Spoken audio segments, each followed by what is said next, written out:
Please introduce Rear Admiral John Mauger.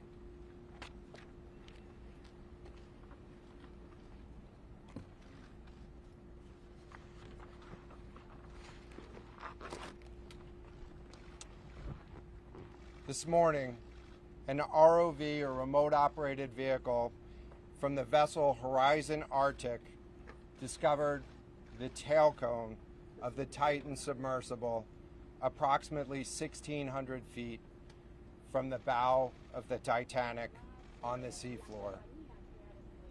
The ROV subsequently found additional debris. In consultation with experts from within the Unified Command, the debris is consistent with the catastrophic loss of the pressure chamber. Upon this determination, we immediately notified the families. On behalf of the United States Coast Guard and the entire Unified Command, I offer my deepest condolences to the families. I can only imagine what this has been like for them, and I hope that this discovery provides some solace during this difficult time.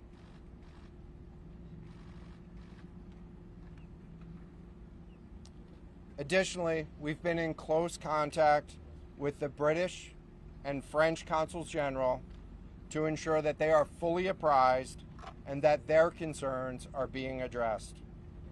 The outpouring of support in this highly complex search operation has been robust and immensely appreciated. We are grateful for the rapid mobilization of experts on the undersea search and rescue, and we thank all of the agencies and personnel for their role in the response. We're also incredibly grateful for the full spectrum of international assistance that's been provided. The ROVs will remain on scene and continue to gather information. Again, our most heartfelt condolences go out to the loved ones of the crew. We'll now take questions. John, what other debris have you found? John, what other debris have you found? Can you talk about the delay in reporting the vessel missing and what impact that had on the recovery? This was a incredibly complex case, and we're still working to develop the details for the timeline involved with this casualty and the response. And so we'll provide that information. James Matthews from Sky News. John, what other debris have you found? And have you found any trace of those who were on? So this is an incredibly complex operating environment on the seafloor, over 2 miles beneath the surface. And so the remote operating vehicle has been searching, and it is highly capable. And we've been able to classify parts of the pressure chamber for the Titan submersible. Let me refer to one of my undersea experts here, Mr. Paul Hankin, to talk about the nature of some of the debris.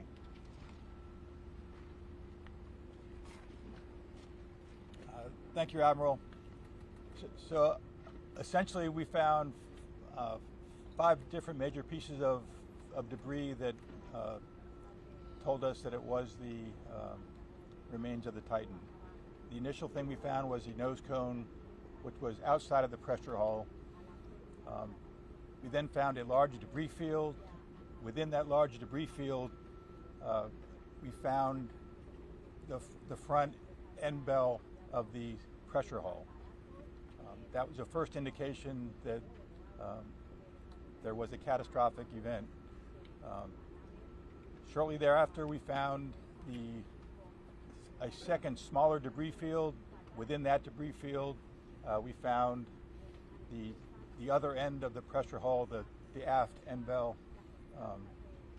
which was basically comprised of the totality of that pressure vessel. We continue to map the debris field, and as the Admiral said, we will do the best we can to fully map out what's down there. Thank you very much. It's a very difficult question to ask, but it will be an important one for the families, of course. What are the prospects of recovering the bodies of the missing crew? So the questions was related. I'm restating the question from the standpoint of sometimes it's hard to hear the question here. What are the prospects for recovering crew members? And so this is a incredibly unforgiving environment down there on the seafloor, and the debris is consistent with a catastrophic implosion of the vessel. And so we'll continue to work and continue to search the area down there, but I don't have an answer for prospects at this time. Admiral, it's Tom Costello at NBC News. Is there any suggestion? Sorry, any suggestion at all that the sub itself collided with the wreckage of Titanic, or that instead it might have imploded above the wreckage and then rained down nearby? So the question was, is there any question as to whether or not the sub collided with the Titanic or whether it imploded above and debris field created from that? So the location of the Titan submersible was in an area that was approximately 1,600 feet from the wreck of the Titanic. I have an expert here that is familiar with that area and can talk about the debris field and what the debris field indicates in terms of where the casualty may have occurred. Rear Admiral, really quickly, can you tell me when that massive fleet will be called back? Hang on a second. The expert voice is coming up to answer the question. Thank you, Admiral. So the question is, where does the wreck lie in relation to the Titanic? I didn't hear the Admiral's answer. I think 1,600 feet. Was that correct, Admiral? Yep, you got it. So that's off the bow of Titanic. It's in an area where there is not any debris of Titanic. It is a smooth bottom. There, to my knowledge and anything I've seen, there's no Titanic wreckage in that area. And again, 200 plus meters from the bow, and consistent with the location of last communication for an implosion in the water column. And the size of the debris field is consistent with that implosion in the water column. What would cause the implosion? In terms of the timing here, you say that this was a catastrophic implosion. And I know it's early on, but is it your estimation that this happened right at the moment when they lost contact, an hour and 45 minutes after their descent? So the question was about the timing of the catastrophic implosion. Right now, it is too early to tell with that. We know that as we've been prosecuting this search over the course of the last 72 hours and beyond, that we've had sonar buoys in the water nearly continuously and have not detected any catastrophic events when those sonar buoys have been in the water. So. Can you describe what happens from here, sir, in the next days and weeks in terms of finding any more debris? What happens from here? So we will, the question was what happens from here, what's the next phase? And so right now, again, our thoughts are with the families and making sure that they have an understanding as best as we can provide of what happened and begin to find some closure.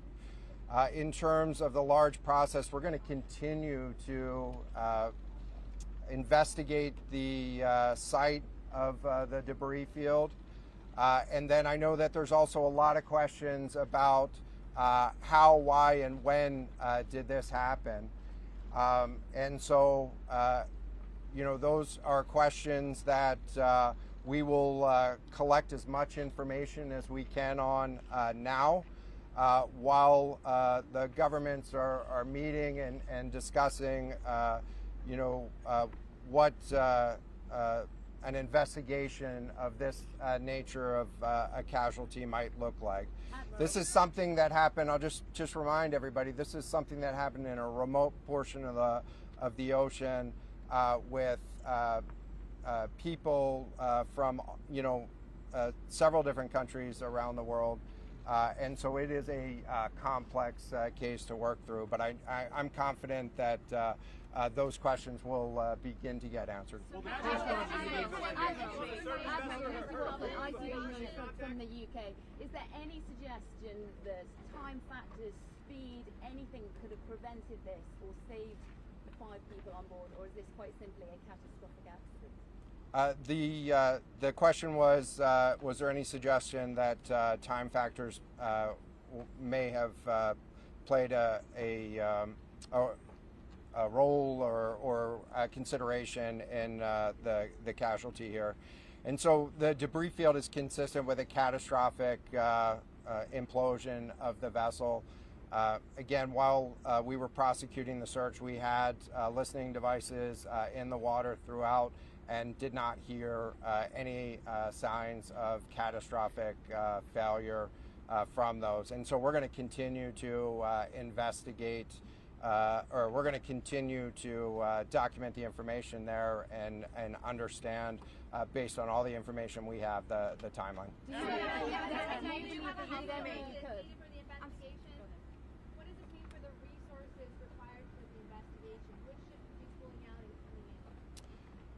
So the question was, what are the resources required for the investigation, and which ships will be pulling out and staying in? And so it's too early for me to talk about an investigation. That's a decision that's going to be taken outside of the search and efforts that I was leading.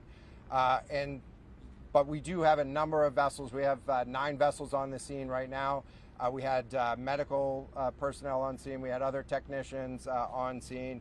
And so we will begin to demobilize personnel and vessels from the scene over the course of the next 24 hours. But we're going to continue remote operations on the sea floor. And I don't have a timeline for when we would intend to stop remote operations on the seafloor at this point.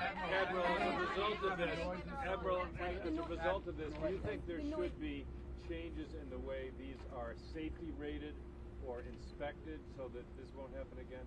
Yeah, the question was essentially about do you think that there should be changes in safety ratings or inspection for these standards? I know that there's a lot of questions about why, how, when this happened, and the members of the Unified Command, have those questions too, as professionals and experts that work in this environment. And this is an incredibly difficult and dangerous environment to work in out there. But those questions about the regulations that apply and the standards, that's going to be, I'm sure, focus of future review. Right now, we're focused on documenting the scene and continuing the subfloor. I know we don't know the timing here. We don't know the timing here, but there was the banging noises yesterday that redirected and redeployed the ROVs to this area. Is there anything conclusive in those noises, and did that redirection and then finding this debris field today all help?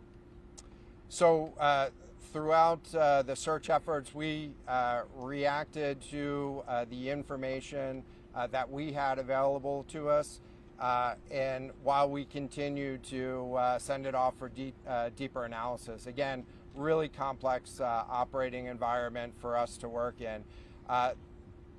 Let me check with the experts, but there doesn't appear to be any connection between the noises and the location on the seafloor. Again, this was a catastrophic implosion of the vessel, which would have generated a significant broadband sound down there that the sonar buoys would have picked up. This will be the last question. Admiral, if you talk about the ROV that dropped into the ocean today, it arrived early this morning. It seems it swiftly was able to find the debris field. If you could talk about the speed of that, and also were all of the assets involved moved as swiftly as possible to the area? Was any help turned away, as some lawmakers have criticized the government? This was a incredibly complex operation, and we were able to mobilize an immense amount of gear to the site in just a really remarkable amount of time, given the fact that we started without any sort of vessel response plan for this or any sort of pre-staged resources.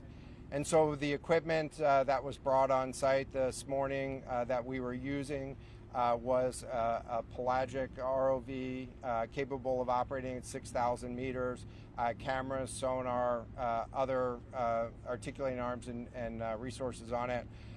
And it, we had to transport it here through C-17 aircraft. This is 2 aircraft that it took to get this up here. And so we've really had the right gear on site and worked as swiftly as possible to bring all of the capabilities that we had to bear to this search and rescue effort. And it was just a huge international and interagency effort to make this happen. So I'm really grateful for all of the responders that came out to support this and really search for the vessel. It is a difficult day for all of us, and it's especially difficult for the families, and our thoughts are with the families today. But this was an immense support, and we had the right gear on the bottom to find it. So thank you. Will you attempt to recover the bodies, can we ask you? The victims, will they be recovered? Thank you so much, everyone, for attending this afternoon. There are no future planned press conferences. Updates will be shared to the USCG Northeast Twitter page, and our staff will be available to take down any questions following this. Can you Thank spell and give us the names of the 2 gentlemen who spoke?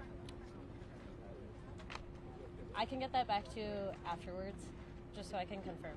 Thank you.